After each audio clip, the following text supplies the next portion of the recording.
లలితా మాతా శంభుప్రియా జగతికి మూలం నీవమ్మా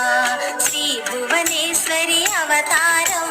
జగమంతటికి ఆధారం హేరంబునికి మాతవుగా హరిహరాదుల సేవింప చండుని ముండుని సంహారం చాముండేశ్వరి అవతారం పద్మరేకుల కాంతులతో దరిగా హంసవాహన రూపిణిగా వేదమాతవై వచ్చితివి శ్వేత వస్త్రము ధరించి అక్షరమాల